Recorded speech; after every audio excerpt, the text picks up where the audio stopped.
ये तुसी होर किसी नूं कहो दुनिया फट जाएगी।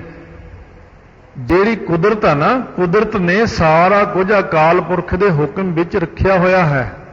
बहुत लोग डराउंदे, स्काई लैब जो डिगना सी उदों भी बड़ा डराउंदे सी दुनिया नूं। स्काई लैब की गल, वाहिगुरू है नहीं, हुण कुदरत है नहीं कि दुनिया अपने आप कंप्यूटर नाल, जे दुनिया मर लगी फिर तो कंप्यूटर नाल सारी दुनिया ही मर जाती।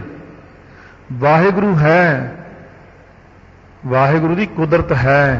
कुदरत ने 2001 लिया है, 2002 भी लिया, 2003 भी लिया, ये सारा कुछ कुदरत करती है।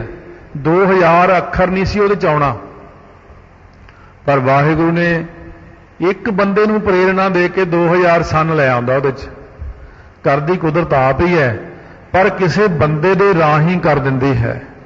जिन्ना दुनिया दे अंदर विज्ञान है, यही तो कुदरत है।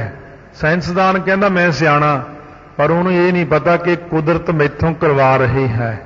ये सब कुछ कुदरत ही करती है। आप कहने साइंस ने इन्नियां काढ़ां कढ़ दित्तियां, साइंस कुछ भी नहीं है। साइंस नहीं है कुछ, कुदरत है जो कुछ है। ये कुदरत ही करती, कुदरत विच शक्ति है सारी। कुदरत जाति जिनसी रंगी, कुदरत ही सारियां जातां नूं बनाउण वाली, सारियां जिनसां खच्चर घोड़े आदਿਕ बनाउण वाली, कणक छोले जौ आदਿਕ बनाउण वाली ते रंगां नूं बनाउण वाली कुदरत ही है। परमेश्वर विच सिर्फ एक रंग है, वो भी नहीं रंग, सिर्फ एक चिट्टा दुध प्रकाश है परमेश्वर, वो भी पारदर्शक। नहीं तो चिट्टा धुआं हो जाए बहुत, उन्होंने भी आपां चिट्टा धुआं कहने आ। जे किते खेतां विच जदों अग जी लाउंदे ने पराली नूं, कदे लैके गड्डी जाइए या बस विच बैठे कि इन्ना चिट्टा चिट्टा धुआं आ जांदा, जां धुंद विच जाइए, धुंद पारदर्शकता नहीं हैगी। पर वाहिगुरू पारदर्शक चिट्टा है, इस करके उत्थे चिट्टा भी नहीं है, वो चिट्टियां तो भी उपर है। पहले नंबर ते रंग चिट्टा ही आउंदा, फिर पीला नीला सारे रंग आ जांदे ने। चिट्टे रंग तो ऊपर जीरो कलर है, वाहिगुरू विच जीरो कलर है, पारदर्शक है वो। इस करके महाराज कहने कुदरत जी जहान, जिन्ने दुनिया के अंदर जीव ने, जहान के अंदर जिन्ने जी ने छोटे वड्डे 84 लाख जून विच, ये भी तो कुदरत है उहदी। ये सारा कुछ कुदरत ही तो है वाहिगुरू दी। कुदरत नेकियां, कुदरत बदियां, जिन्ने बंदे दुनिया च बुराइयां करते चंगियाइयां करते ने, वो सारी कुदरत ही तो है, पर वाहिगुरू विच नहीं है। वाहिगुरू तो 2 नंबर की शक्ति जिहड़ी कुदरत है, ये गल्लां सारियां उहदे विच ने। वाहिगुरू विच ना नेकियां ना बदियां, उत्थे इयां जे कुछ भी है नहीं, उत्थे सारा कुछ इक्को ही है, बस आनंद ही आनंद है। उत्थे सत चेतन आनंद स्वरूप है वाहिगुरू। फिर जिन्नियां बुराइयां ने, ये भी कुदरत विच ने। कुदरत मान अभिमान, कुदरत विच ही है तो मान भी, मान सत्कार अभिमान हंकार, ये भी कुदरत विच है सारा कुछ। इस वक्त आपां सारे कुदरत विच बैठे हैं, ते कुदरत तौर पर आपां हर काम कर रहे हैं। हुण आपां जिन्ने जीव है, कुदरत अथवा माया अथवा सारा कुछ जिन्ना भी है परमेश्वर तो थले थले, इहदे विचों कड्ढण वास्ते महाराज ने आपां नूं किन्ना उपदेश कीता है। कुदरत विचों जिहड़ा बंदा बाहर निकल गया, माया के प्रभाव तो परे हो गया, वो इन्हां सारियां चीज़ां तो ही परे हो जाता है। जो नर दुख मैं दुख नहीं मानना, ये कुदरत है। दुख विच दुख नूं मनना कुदरत विच है, दुख मैं दुख नहीं मानना वो कुदरत तो परे होकर परमेश्वर विच लीन हो गया। सुख स्नेह और भै नहीं जाके कंचन माटी बन है, वो चलिया गया वाहिगुरू दे विच। ਜਿਹੜੇ जीव दुख विच दुख मानते हैं वो हले कुदरत विच ने। कुदरत पौण पानी बह संतर, महाराज कहते हैं जिन्ना पौण चलती संसार के अंदर, ये भी तो कुदरत है। जे कोई बंदा कहे रब दिखा, आ जी पौण चलती है, ये परमात्मा की कुदरत ही तो कर्म कर रही सारे। रिद्धियां सिद्धियां जड़ियां ने भी तो कुदरत ही है, माया भी तो कुदरत ही है। रिद्धियां सिद्धियां बड़ा कुछ दिंदियां ने, पर यह भी एक वक्त आके खाली होनियां शुरू हो जांदियां ने, वरता वरता के। ਜਦੋਂ ਇਹ ਖਾਲੀ ਹੋਣੀਆਂ ਸ਼ੁਰੂ ਹੁੰਦੀਆਂ ਨੇ, ਇਹਨਾਂ ਨੂੰ ਫਿਰ ਕੁਦਰਤ ਹੀ ਭਰਦੀ ਹੈ। ਰਿੱਧੀਆਂ ਸਿੱਧੀਆਂ ਨੂੰ ਸ਼ਕਤੀਆਂ ਭਰਨ ਵਾਲੀ ਕੁਦਰਤ ਹੀ ਹੈ, ਕਿਉਂਕਿ ਜਿਹੜੀ ਸਾਰੀ ਸ੍ਰਿਸ਼ਟੀ ਦੀ ਮਾਂ ਹੈ, ਜੋ ਤਿੰਨਾਂ ਲੋਕਾਂ ਦੀ ਮਾਂ ਰੂਪ ਹੋ ਕੇ ਕੁਦਰਤ ਵਰਤਦੀ ਹੈ। ਮਹਾਰਾਜ ਦਸਵੇਂ ਪਾਤਸ਼ਾਹ ਕਹਿੰਦੇ ਉਹ ਮੇਰੀ ਮਾਤਾ ਹੈ ਕੁਦਰਤ, ਅਕਾਲ ਪੁਰਖ ਮੇਰਾ ਪਿਤਾ ਹੈ। ਇਹ ਗੱਲ ਨੂੰ ਸਮਝਣ ਦੀ ਲੋੜ ਹੈ, ਦੁਰਕਾਰਨ ਦੀ ਲੋੜ ਨਹੀਂ ਹੈ ਕਿ ਪਰੇ ਪਰੇ ਨੂੰ ਕਰੀ ਜਾਓ। ਨਹੀਂ ਨਹੀਂ, ਅਸੀਂ ਨਹੀਂ ਮੰਨਣਾ ਕਿਸੇ ਨੂੰ। ਕਿਆ ਆਪਾਂ ਜੇ ਆਪਾਂ ਇਹ ਕਹੀਏ ਮੈਂ ਅਕਾਲ ਪੁਰਖ ਨੂੰ ਤਾਂ ਮੰਨਦਾ, ਪਰ ਉਹਦੀ ਕੁਦਰਤ ਨੂੰ ਨਹੀਂ ਮੰਨਦਾ ਮੈਂ, ਇਹ ਕਿਵੇਂ ਹੋ ਸਕਦਾ? ਆਪਾਂ ਮੁਨਕਰ ਕਿਵੇਂ ਹੋ ਸਕਦੇ ਹਾਂ? ਜਿਵੇਂ ਕਿਸੇ ਮੁਲਕ ਨੇ, ਕੋਈ ਨਾਸਤਿਕ ਦੇਸ਼ ਸੀ, ਉਹਨੇ ਕਾਢ ਕੱਢੀ, ਇਹ ਕਹਿੰਦੇ ਸਾਰਾ ਪਸਾਰਾ ਜਿਹੜਾ ਹੈ, ਇਸ ਸਾਰੇ ਪਸਾਰੇ ਨੂੰ ਅਸੀਂ ਦੇਖ ਕੇ ਜੋ ਫੁੱਲ ਖਿੜਦੇ ਨੇ, ਜੋ ਬੂਟੇ ਉਗਦੇ ਨੇ, ਜੋ ਹੋਰ ਕਿਰਿਆ ਹੋ ਰਹੀ ਹੈ, ਰੱਬ ਨੂੰ ਤਾਂ ਅਸੀਂ ਨਹੀਂ ਮੰਨਦੇ, ਪਰ ਇੰਨਾ ਜ਼ਰੂਰ ਮੰਨਦੇ ਹਾਂ ਕਿ ਇਹ ਸਾਰੀ ਜਿੰਨੀ ਵੀ ਕਿਰਿਆ ਹੋ ਰਹੀ ਹੈ, ਇਹਦੇ ਪਿੱਛੇ ਕੋਈ ਸ਼ਕਤੀ ਕੰਮ ਕਰਦੀ ਹੈ। ਵੀ ਕੰਨ ਸਿੱਧਾ ਨਹੀਂ ਫੜਨਾ, ਪੁੱਠਾ ਫੜਨਾ, ਸ਼ਕਤੀ ਦਾ ਕੰਮ ਕਰਦੀ ਹੈ ਨਾ। ਸ਼ਕਤੀ ਨੂੰ ਤਾਂ ਮੰਨਦੇ ਹੋ ਨਾ, ਉਹ ਸ਼ਕਤੀ ਦਾ ਨਾਮ ਹੀ ਕੁਦਰਤ ਹੈ, ਤੇ ਉਹਦੇ ਪਿੱਛੇ ਪ੍ਰਮਾਤਮਾ ਹੈ। ਪ੍ਰਮਾਤਮਾ ਅਤੇ ਕੁਦਰਤ ਨੇ ਹੀ ਸਾਰਾ ਕੁਝ ਕੀਤਾ। ਪ੍ਰਮਾਤਮਾ ਦੇ ਹੁਕਮ ਵਿੱਚ ਹੀ ਕੁਦਰਤ ਕਰਦੀ ਹੈ। ਕੁਦਰਤ ਨਹੀਂ ਪਾਉਣ ਨੂੰ ਬਣਾਇਆ ਹੈ, ਕੁਦਰਤ ਦੇ ਵਿੱਚ ਪਾਉਣ ਹੈ, ਪਾਉਣ ਵਿੱਚ ਕੁਦਰਤ ਹੈ। ਪਾਣੀ ਬਣਾਇਆ ਹੈ, ਇਹ ਕੁਦਰਤ ਨੇ ਬਣਾਇਆ, ਤੇ ਕੁਦਰਤ ਇਹਦੇ ਵਿੱਚ ਹੈ। ਬੈ ਸੰਤਰ, ਫਿਰ ਅੱਗ ਜਿਹੜੀ ਹੈ ਇਹ ਵੀ ਕੁਦਰਤ ਹੈ। ਦੇਖੋ ਰੱਬ ਦੀ ਕੁਦਰਤ, ਅੱਗ ਆਪਣੀ ਕਿੰਨੀ ਸੇਵਾ ਕਰਦੀ ਹੈ, ਪਾਣੀ ਆਪਣੀ ਕਿੰਨੀ ਸੇਵਾ ਕਰਦਾ ਹੈ, ਪੌਣ ਆਪਣੀ ਕਿੰਨੀ ਸੇਵਾ ਕਰਦੀ ਹੈ। ਗੁਰੂ ਨਾਨਕ ਦੇਵ ਜੀ ਸੱਚੇ ਪਾਤਸ਼ਾਹ ਤਾਂ ਕਹਿੰਦੇ ਨੇ, ਅੰਨ ਦੇਵਤਾ, ਪਾਣੀ ਦੇਵਤਾ, ਬੈਸੰਤਰ ਦੇਵਤਾ, ਲੂਣ ਪੰਜਵਾਂ ਪਾਇਆ, ਕਿਰਤ ਤਾਂ ਹੋਆ ਪਾਕ ਪਵਿੱਤ, ਸਭ ਤੇਰੇ ਕੁਦਰਤ ਤੂੰ ਕਾਦਰ ਕਰਤਾ। ਸਾਰੀ ਤੁਹਾਡੀ ਕੁਦਰਤ ਹੈ ਵਾਹਿਗੁਰੂ ਜੀ। ਹੁਣ ਵਾਹਿਗੁਰੂ ਤੇ ਗੱਲ ਆ ਗਈ ਵੀ ਕੁਦਰਤ ਸਾਰੀ ਵਾਹਿਗੁਰੂ ਦੀ ਹੈ, ਇਹ ਸਾਰੀ ਤੁਹਾਡੀ ਸ਼ਕਤੀ ਹੈ ਪਰਮੇਸ਼ਰ ਜੀ। ਜਿੰਨਾ ਕੁਝ ਹੋ ਰਿਹਾ ਹੈ, ਇਹ ਤਾਰੇ ਚੰਦਰਮਾ ਬਣ ਗਏ, ਦਰਿਆ ਬਣ ਗਏ, ਪੌਣ ਪਾਣੀ ਅਗਨੀ ਬਣ ਗਈ। ਤੂੰ ਕਾਦਰ ਕਰਤਾ, ਤੁਸੀਂ ਸਮਰੱਥ ਕਰਤੇ ਹੋਏ ਨੂੰ ਬਣਾਉਣ ਵਾਲੇ। ਪਾਕੇ ਨਾਏ ਪਾਕ, ਪਾਕ ਪਵਿੱਤਰ ਹੋ, ਕਿਉਂਕਿ ਤੁਹਾਡਾ ਨਾਮ ਪਵਿੱਤਰ ਹੈ। ਤੁਸੀਂ ਆਪ ਪਵਿੱਤਰ ਹੋ, ਤੁਹਾਡੀ ਮਹਿਮਾ ਪਵਿੱਤਰ ਹੈ। ਨਾਨਕ ਹੁਕਮੈ ਅੰਦਰ ਵੇਖੈ, ਵਾਹਿਗੁਰੂ ਆਪਣੇ ਹੁਕਮ ਦੇ ਅੰਦਰ ਹੀ ਆਪ ਹੀ ਆਪਣੀ ਕੁਦਰਤ ਨੂੰ ਵੇਖ ਰਿਹਾ ਬਣਾ ਕੇ। ਕੁਦਰਤ ਨੂੰ ਬਣਾਉਣ ਵਾਲਾ, ਕੁਦਰਤ ਦੇ ਰਾਹੀਂ ਚਲਾਉਣ ਵਾਲਾ, ਕੁਦਰਤ ਨੂੰ ਆਪ ਬੈਠਾ ਵੇਖਦਾ। ਬੈਠਾ ਵੇਖੈ ਵੱਖ ਅਕੇਲਾ, ਉਹ ਅਕੇਲਾ ਬੈਠ ਕੇ ਇੱਕ ਪਾਸੇ ਆਪਣੀ ਕੁਦਰਤ ਦੇ ਰਾਹੀਂ ਜੋ ਕਿਰਿਆ ਹੋ ਰਹੀ ਹੈ ਇਹਨੂੰ ਦੇਖਦਾ ਹੈ। ਖੁਦ ਕੁਝ ਨਹੀਂ ਕਰਦੇ, ਆਪ ਕੁਦਰਤ ਦੇ ਰਾਹੀਂ ਜੋ ਕਰਵਾਉਂਦੇ ਨੇ ਸੋ ਕਰਵਾਉਂਦੇ ਨੇ।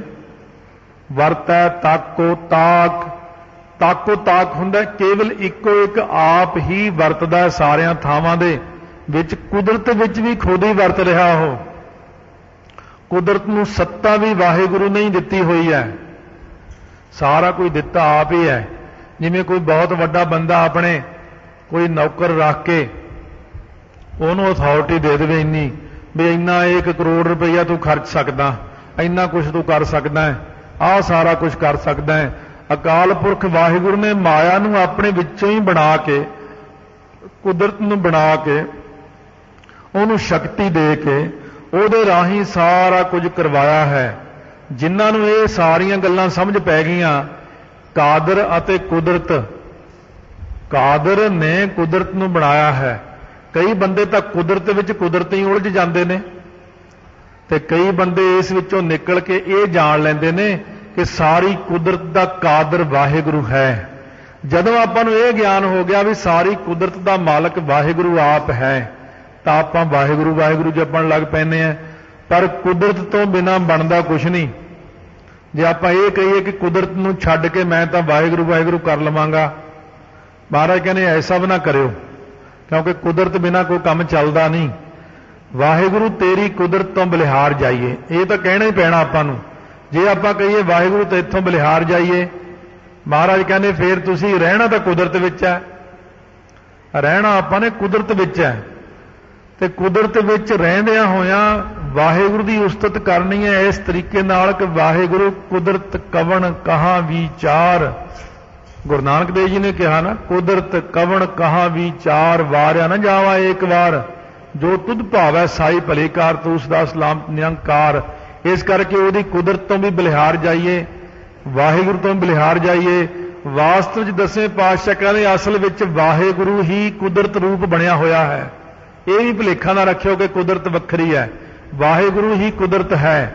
ਤੇ ਜਦੋਂ ਆਪਾਂ ਵਾਹਿਗੁਰੂ ਵਾਹਿਗੁਰੂ ਜਪਾਂਗੇ ਤਾਂ ਇਹਦੇ ਵਿੱਚ ਕੁਦਰਤ ਵੀ ਆ ਜਾਣੀ ਹੈ ਤੇ ਪਰਮੇਸ਼ਰ ਵੀ ਆ ਜਾਣਾ, ਕਿਉਂਕਿ ਵਾਹਿਗੁਰੂ ਨਾਲੋਂ ਵਾਹਿਗੁਰੂ ਦੀ ਸ਼ਕਤੀ ਨੂੰ ਵੱਖਰਾ ਨਹੀਂ ਕਰ ਸਕਦੇ ਆਪਾਂ। ਵਾਹਿਗੁਰੂ ਦੀ ਸ਼ਕਤੀ ਅਤੇ ਵਾਹਿਗੁਰੂ ਇੱਕੋ ਹੀ ਰੂਪ ਨੇ। ਚਰਨ ਸਰਨ ਜੇ ਬਸਤ ਭਵਾਨੀ, ਇਹ ਉਹੀ ਕੁਦਰਤ ਹੈ। ਵਾਹਿਗੁਰੂ ਵਾਹਿਗੁਰੂ। ਆਸਾ ਦੀ ਵਾਰ ਵਿੱਚ 464 ਅੰਗ ਤੇ ਪਹੁੰਚੇ ਆਪਾਂ। ਸੋ ਤੀਸਰਾ ਸ਼ਲੋਕ ਹੈ, ਤੀਸਰੇ ਸ਼ਲੋਕ ਦੀ ਪੌੜੀ ਹੈ। ਪੌੜੀ ਆਪੀ ਨੈ ਭੋਗ, ਭੋਗ ਕੈ ਹੋਏ ਭਸਮੜ ਭੌਰ ਸਿਧਾਇਆ। ਆਪੇ ਹੀ ਭੋਗਾਂ ਨੂੰ ਭੋਗ ਕੇ ਆਪੇ ਸਵਾਹ ਦੀ ਮੜੀ ਜਿਉਂਦੇ ਹੀ ਬਣ ਜਾਂਦਾ ਹੈ। ਕਿਉਂਕਿ ਜੀਵ ਤਾਂ ਚਾਹੁੰਦਾ ਮੈਂ ਭੋਗਾਂ ਨੂੰ ਭੋਗ ਭੋਗ ਕੇ ਖਤਮ ਕਰ ਦੇਵਾਂ, ਪਰ ਭੋਗ ਇਹਦਾ ਹੀ ਭੋਗ ਪਾ ਦਿੰਦੇ ਨੇ। ਖਾ ਖਾ ਕੇ ਖਾਂਦਿਆਂ ਖਾਂਦਿਆਂ ਮੂੰਹ ਇਕੱਠਾ, ਪੈ ਨੰਦਿਆਂ ਸਭ ਅੰਗ। ਮਹਾਰਾਜ ਕਹਿੰਦੇ ਖਾਂਦਿਆਂ ਖਾਂਦਿਆਂ ਦੰਦ ਘਸ ਗਏ, ਅੱਖਾਂ ਦੀ ਨਿਗਾਹ ਕਮਜ਼ੋਰ ਹੋ ਗਈ ਦੇਖ ਦੇਖ ਕੇ, ਕੰਨ ਬੋਲੇ ਹੋ ਗਏ ਸੁਣ ਸੁਣ ਕੇ, ਸਰੀਰ ਵਿਸ਼ਿਆਂ ਵਿਕਾਰਾਂ 'ਚ ਫਸ ਕੇ ਹੋ ਗਿਆ ਸਵਾਹ। ਤੇ ਹੁਣ ਸੰਸਕਾਰ ਹੀ ਬਾਕੀ ਰਹਿੰਦਾ। ਕਹਿੰਦੇ ਸੰਸਕਾਰ ਕਰਦਿਆਂ ਹੀ ਭਸ ਮੜ, ਸਵਾਹ ਦਾ ਮੜਾ ਬਣ ਗਿਆ। ਭੌਰ ਸਿਧਾਇਆ, ਇਹਦੇ ਅੰਦਰ ਜਿਹੜਾ ਜੀਵ ਆਤਮਾ ਸੀ ਉਹ ਚਲਿਆ ਗਿਆ, ਨਿਕਲ ਗਿਆ। ਜਨਮ ਤਾਂ ਦਿੱਤਾ ਸੀ, ਮਨੁੱਖ ਤਾਂ ਬਣਾਇਆ ਸੀ, ਸੰਗਤ ਕਰੇਗਾ, ਨਾਮ ਜਪੇਗਾ, 84 ਚੋਂ ਖਹਿੜਾ ਛੁੱਟੇਗਾ, ਆਪਣਾ ਭਲਾ ਕਰੇਗਾ। ਪਰ ਇਹਦੀਆਂ ਆਦਤਾਂ ਉਹੀ ਰਹੀਆਂ ਤਰਕਵਾਦੀ। ਮਹਾਰਾਜ ਕਹਿੰਦੇ ਵਿਸ਼ਿਆਂ ਵਿਕਾਰਾਂ ਵਿੱਚ, ਹੋਰ ਪਦਾਰਥਾਂ ਵਿੱਚ ਜਿਹੜਾ ਆਪਾਂ ਲੱਗੇ ਹੋਏ ਆ, ਆਪਣੀ ਦੇਹੀ ਨੂੰ ਗਾਲ ਕੇ ਸੰਸਾਰ ਚੋਂ ਨਹੀਂ ਜਾਣਾ ਹੈ। ਵੱਡਾ ਹੋਆ ਦੁਨੀਦਾਰ, ਗਲ ਸੰਗਲ ਘੱਤ ਚਲਾਇਆ। ਵੱਡਾ ਹੋਣਾ, ਮਰਨਾ। ਜਦੋਂ ਆਮ ਅੱਖਰ ਇਹ ਜੇ ਬੋਲੇ ਜਾਂਦੇ, ਜਿਵੇਂ ਦੀਵਾ, ਪਿੰਡਾਂ 'ਚ ਕਹਿੰਦੇ ਦੀਵਾ ਬੁਝਾਉਣ ਨੂੰ ਕਹਿੰਦੇ ਦੀਵਾ ਵੱਡਾ ਕਰ ਦਿਓ, ਬੱਤੀ ਵੱਡੀ ਕਰ ਦਿਓ। ਮਤਲਬ ਕਿ ਜਿਵੇਂ ਆਪਾਂ ਕਹਿੰਦੇ ਦੁਕਾਨ ਵਧਾ ਦਿਓ, ਇਹ ਨਹੀਂ ਕਹਿੰਦੇ ਦੁਕਾਨ ਬੰਦ ਕਰ ਦਿਓ, ਕਿਉਂਕਿ ਉਹ ਜੇ ਬੰਦ ਹੋ ਗਈ ਫਿਰ ਤਾਂ ਦੁਕਾਨਦਾਰ ਦੀ ਰੋਜੀ ਖੜ ਗਈ। ਉਹ ਅੱਖਰ ਹੀ ਐਸੇ ਬਣਾ ਲਏ ਵੀ ਦੁਕਾਨ ਵਧਾ ਕੇ ਆਉਣਾ ਮੈਂ। ਇਸੇ ਤਰ੍ਹਾਂ ਵੱਡਾ ਹੋਆ ਦੁਨੀਦਾਰ, ਜਿਹੜਾ ਬਹੁਤੀ ਦੁਨੀਆਦਾਰੀ ਵਿੱਚ ਫਸਿਆ ਹੋਇਆ, ਜਦੋਂ ਵੱਡਾ ਹੋ ਗਿਆ ਭਾਵ ਮਰ ਗਿਆ, ਖਤਮ ਹੋ ਗਿਆ, ਤਾਂ ਧਰਮਰਾਜੇ ਨੇ ਯਮਦੂਤ ਭੇਜੇ ਹੋਏ ਨੇ। ਹੁਣ ਜਿਹੜਾ ਬੰਦਾ ਵਿਸ਼ਿਆਂ ਵਿਕਾਰਾਂ ਵਿੱਚ ਫਸਿਆ ਹੋਇਆ ਹੈ, ਜਿਹੜੇ ਸੰਸਾਰ ਦੇ ਲੋਕ ਆ ਪੁੱਠੇ ਕੰਮ ਕਰਦੇ ਨੇ, ਕੀ ਆਪਾਂ ਚੰਗਾ ਮੰਨਦੇ ਆ ਉਹਨਾਂ ਨੂੰ? ਆ ਜਿਹੜੇ ਬੰਦੇ ਬਹੁਤ ਵੱਡੀਆਂ ਗਲਤੀਆਂ ਕਰ ਲੈਂਦੇ ਨੇ ਸੰਸਾਰ ਦੇ ਅੰਦਰ, ਇੱਜ਼ਤ ਨਹੀਂ ਦੇਖਦੇ ਕਿਸੇ ਦੀ, ਇੱਜ਼ਤ ਬਰਬਾਦ ਕਰ ਦਿੰਦੇ ਨੇ, ਉਹਨੂੰ ਆਪਾਂ ਕੀ ਕਹਾਂਗੇ? ਆਪਾਂ ਇਹ ਕਹਾਂਗੇ ਇਹੋ ਜਿਹੇ ਬੰਦੇ ਨੂੰ ਤਾਂ ਫਾਂਸੀ ਲੱਗਣੀ ਚਾਹੀਦੀ, ਜਿਹਨੇ ਕਿਸੇ ਧੀ ਭੈਣ ਦੀ ਇੱਜ਼ਤ ਖਰਾਬ ਕਰ ਦਿੱਤੀ। ਖੁਦ ਆਪਣੀ ਬੋਲੀ ਹੈ ਸਾਰਿਆਂ ਦੀ ਇਹ, ਵੀ ਇਹੋ ਜਿਹੇ ਬੰਦੇ ਨੂੰ ਤਾਂ ਫਾਂਸੀ ਹੀ ਲਾਵੇ ਜੱਜ, ਔਰ ਜੱਜ ਨੇ ਹੁਣ ਲਾਈ ਵੀ ਫਾਂਸੀ ਇੱਕ ਨੂੰ। ਤੇ ਇਸ ਕਰਕੇ ਹੈ ਬਈ ਜਦ ਆਪਾਂ ਸੰਸਾਰ ਦੇ ਲੋਕ ਹੀ ਆਪਣਾ ਫੈਸਲਾ ਦੇਖ ਲਓ ਕੀ ਹੈ। ਤੇ ਇੱਥੇ ਮਹਾਰਾਜ ਕਹਿੰਦੇ ਜਿਹੜਾ ਬੰਦਾ ਦੁਨੀਆ ਅੰਦਰ ਭੋਗਾਂ ਨੂੰ ਭੋਗ ਕੇ ਖਾ ਪੀ ਐਸ਼ ਕਰ ਮੌਜਾਂ ਕਰ ਕਰਾ ਕੇ ਚੱਲਿਆ ਜਦੋਂ ਦੁਨੀਆ 'ਚੋਂ, ਹੁਣ ਉਹਨੂੰ ਸਿਰੋਂ ਪਾਉ ਤਾਂ ਮਿਲਣੋਂ ਰਿਹਾ, ਉਹਨੂੰ ਕਿਤੇ ਗਲ 'ਚ ਸਿਹਰੇ ਪੈਂਦੇ ਨੇ। ਮਹਾਰਾਜ ਕਹਿੰਦੇ ਵੱਡਾ ਹੋਆ ਦੁਨੀਦਾਰ, ਗਲ ਸੰਗਲ ਘੱਤ ਚਲਾਇਆ। ਬੜਾ ਮੋਟਾ ਸਾਰਾ ਸੰਗਲ ਪਾਉਂਦੇ ਨੇ। ਜੇ ਨਿਹੰਗ ਸਿੰਘ ਜਥੇਬੰਦੀਆਂ ਜਿਹੜੀਆਂ, ਇਹਨਾਂ 'ਚ ਜੇ ਕੋਈ ਗਲਤੀ ਕਰ ਲੇ ਨਾ ਬੰਦਾ, ਇਹਨਾਂ ਕੋਲ ਇੰਨੇ ਨੇ ਭਾਰੇ ਸੰਗਲ ਰੱਖੇ ਹੋਏ ਨੇ, ਸਵਾ ਮਣ ਦਾ ਸੰਗਲ ਹੈ ਇੱਕ। ਜਿਹੜਾ ਬੰਦਾ ਨਿਹੰਗ ਸਿੰਘ ਗਲਤੀ ਕਰੇ ਨਾ, ਉਹਦੇ ਗਲ 'ਚ ਪਾ ਕੇ ਧੁੱਪੇ ਖੜਾ ਦਿੰਦੇ ਉਹਨੂੰ। ਬੜਾ ਭਾਰਾ ਸੰਗਲ ਹੈ, ਉਹਨੂੰ ਉਹ ਸਹਾਰ ਨਹੀਂ ਸਕਦਾ। ਇਸੇ ਤਰ੍ਹਾਂ ਜਦ ਜਮਦੂਤ ਲੈ ਕੇ ਜਾਂਦੇ ਨੇ, ਉਹ ਬੰਦੇ ਦੇ ਗਲ ਦੇ ਵਿੱਚ ਸੰਗਲ ਪਾਉਂਦੇ ਬੜਾ ਭਾਰਾ। ਚੱਲ ਤੁਰ ਬਈ, ਪਿੱਛੋਂ ਮਾਰਦੇ ਨੇ ਹੈਂਟਰ, ਚੱਲ ਤੁਰ ਹੁਣ। ਹੁਣ 1.25 ਮਣ ਦਾ ਸੰਗਲ ਚੱਕ ਕੇ ਆਪਾਂ ਤਾਂ ਕਦੇ 5 ਕਿਲੋ ਚੀਜ਼ ਨਹੀਂ ਚੱਕੀ। ਉਹ ਜੇ ਕਿਤੇ ਗੁਰਦੁਆਰੇ ਵੀ 5 ਕਿਲੋ ਆਟਾ ਦੇਣਾ ਪੈ ਜੇ ਸਕੂਟਰ ਤੇ ਹੀ ਰੱਖ ਕੇ ਲਿਆਉਣੇ ਆ, ਜਾਂ ਆਖਾਂ ਰੇਹੜੀ ਵਾਲੇ ਨੂੰ ਭਾਈ ਤੂੰ ਛੱਡਿਆ, ਸਾਤੋਂ 5 ਕਿਲੋ ਚੱਕਿਆ ਨਹੀਂ ਜਾਂਦਾ, ਬੜਾ ਭਾਰਾ। ਜਦ ਐਡਾ ਭਾਰਾ ਸੰਗਲ ਪਾ ਕੇ ਚਲਾਇਆ ਜਮਦੂਤਾਂ ਨੇ, ਉੱਥੇ ਫਿਰ ਕੌਣ ਤੇਰਾ ਸਹਾਈ ਹੋਵੇਗਾ? ਮਹਾਰਾਜ ਕਹਿੰਦੇ ਅੱਗੇ ਕਰਨੀ ਕੀਰਤ ਵਾਚੀ ਐ, ਬਹਿ ਲੇਖਾ ਕਰ ਸਮਝਾਇਆ। ਧਰਮ ਰਾਜਾ ਗੁੱਸੇ ਨਹੀਂ ਹੁੰਦਾ, ਬਿਠਾ ਲੈਂਦਾ ਪਿਆਰ ਨਾਲ ਕੋਲ।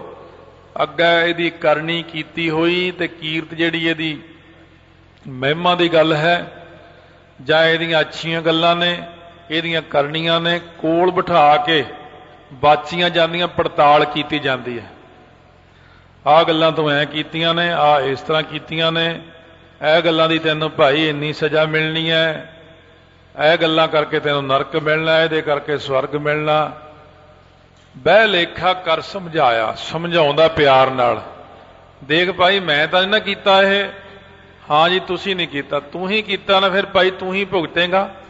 ਹਾਂ ਜੀ ਮੈਂ ਹੀ ਭੁਗਤਾਂਗਾ। ਤੋ ਇਸ ਕਰਕੇ ਫਿਰ ਮਹਾਰਾਜ ਸੱਚੇ ਪਾਤਸ਼ਾਹ ਨੇ ਧਰਮ ਰਾਜੇ ਦੀ ਡਿਊਟੀ ਲਾਈ ਹੋਈ ਹੈ। ਕਹਿੰਦੇ ਲੈ ਫਿਰ ਬਈ ਹੁਣ ਤੇਰੀ ਸਜ਼ਾ ਸ਼ੁਰੂ ਹੈ। ਥਾਂ ਨਾ ਹੋਵੀ ਪਾਉਂਦੀ, ਹੁਣ ਸੁਣੀਐ ਕਿਆ ਰੂ ਆਇਆ।